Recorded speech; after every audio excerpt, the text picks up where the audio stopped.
Hello everyone, this is Midlife Music Teacher and I'm Mrs. G.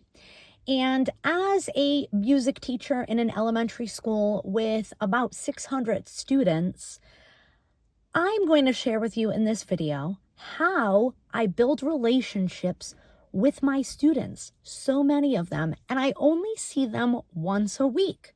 So let's take it from the top.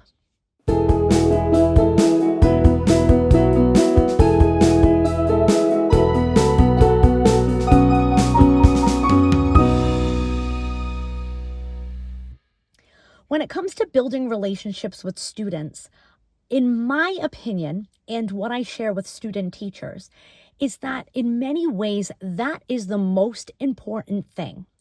Before you can establish classroom management, before you can teach learner objectives and give assessments and make sure that you are teaching your units of study and your scope and sequence and all of that, if you have not built relationships with your students, all of those other things are just going to fall apart. This is my strategy, and these are the two things that I suggest for student teachers to keep in mind. Number one, students need to be seen. And what that means is they need to know that they're there, that they are a person, that you see them. And so what I tell student teachers is you need to learn names, or at the very least, use names. Names have power. And so when you aren't naming the students by their names, there's no way that they cannot feel seen. Have you ever had a teacher that you knew they didn't even know your name? How are you going to build a relationship with someone if they know that you don't even know their name? And so I have some strategies of how I learn so many names. Number one, I use seating charts. And so the seating charts I use also include a little picture of the student. So most students have a picture in the system that we use. And so I print out a seating chart using their little pictures and their names. And so if for some reason I forget a student's name, I can look at the seating chart and recall their name. For my youngest students, pre-K and K, I use a dog puppet to sing to each child. This is Pup, he's a puppy, and he's a puppet. And then I go around the room and I sing every child's name. And so this starts building a connection, me getting to know their names, me connecting with them with their names. And so, hello, Jaden. And I feel like with kindergarten and preschool anyway, it's easier for them to pet this little dog puppet or shake his paw than to look at this grown-up that they don't really know. I feel like it's just a little bit of an icebreaker. A little cute little stuffed animal puppet dog is a little easier for a 5-year-old or a 3-year-old or a 4-year-old to connect to than some stranger grown-up lady that they don't know. And so I don't make them sing back to me the first few lessons, but then eventually I'll have them sing hello back to Pup. And you still have kids who don't really like a puppet too much, and that's fine. I allow them to pet him or shake his paw or scratch his belly or whatever, or they don't have to. So that is one way that I learn names and help kids to be seen in the younger grades. Also for my kindergartners, I use my pretend microphone and I sing an echo song with them. This song comes from Lynn Kleiner. And so I tell them when it's pointed to me, it's my turn. When it's pointed to you, it's your turn. And when I put it down, you don't have to sing.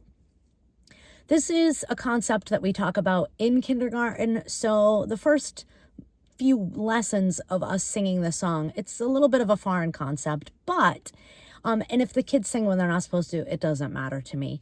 So I sing, hello, hello, I'm glad you're here today to sing, to play, and now we're on our way.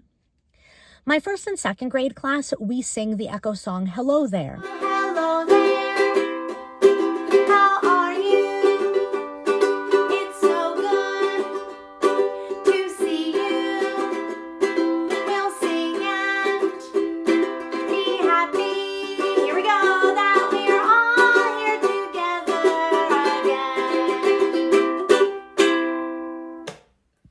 And after they're done with the echo singing, then I sing each student's name. I don't require them to sing back to me yet at the beginning of the year. This is just for them to be seen and to start to feel comfortable. So I'll sing their name, and then they have a choice to either pose in a little pose or position, or if they don't want to pose, they can just give me a little wave. So in that way, for first and second grade, I'm looking at each child and I am singing their name, and then they have an opportunity to express themselves with a little pose or a wave. For my older students, we sing a song at the beginning of every class. So I greet each student as they walk into my room. I hand them a song sheet as they come to their seat. The other way I like to have the older kids feel seen is I do my very best to make sure that I call on or acknowledge every single student at least once during the class time, so that they know that they are not just an ignored, invisible person in the music room. The other thing that's important for building relationships is that students feel safe. And what I mean by that, students need to feel safe to take risks and make mistakes, especially in a creative subject like music. Being perfect is, it's not realistic. And so one of the things I stress, especially at the beginning of the year, is that they need to involve themselves and they need to not give up. We talk about how we all make mistakes. I talk about how I make mistakes all the time, and I emphasize when I make a mistake. Sometimes, in order to make the point, I will make mistakes on purpose. And so I will say, whoops, I made a mistake. Am I going to just give up right now? No. I'm going to say, whoops, sorry, I made a mistake. And then we move on. Sometimes I make a little joke about it. Oh, my fingers, why aren't my fingers doing the right thing today? And I joke about it. And I just kind of let them feel that it's okay to make a mistake. Some students need a little extra time to answer questions or to complete an activity, and just making sure that they have the extra time, making sure that students are okay with they made a mistake. It's not a big deal. Do you want me to help you? I can help you if you'd like. Another thing I do with my older students is many times I will stand in the hallway in the morning and I'll just greet the students. My room is in the hallway where the older students' classrooms are. And so I'll just greet them. Oh, those are cool shoes. Hey, who's that character on your backpack? I don't know who that is. And just kind of talking with them and making those connections. So as a special subjects teacher who has hundreds of students, there are different ways that you can go about building relationships with students so that they're seen and that they feel safe to make mistakes, to perform, to participate in your classroom. And so those are some of my tips and tricks for building relationships as a specials teacher. One other neat thing about being a specials teacher is that we get to see them year after year. So some of my students I'll have for 5 or 6 years. And so building a relationship with them when they are in the younger grades definitely helps establish that relationship as they get older. It's a very unique and a great job to have when you're a specials teacher in the elementary school. And so with that, we'll end on a high note. Thank you so much for watching. If you don't mind, give the video a thumbs up and please subscribe to my channel. See you next time. Bye.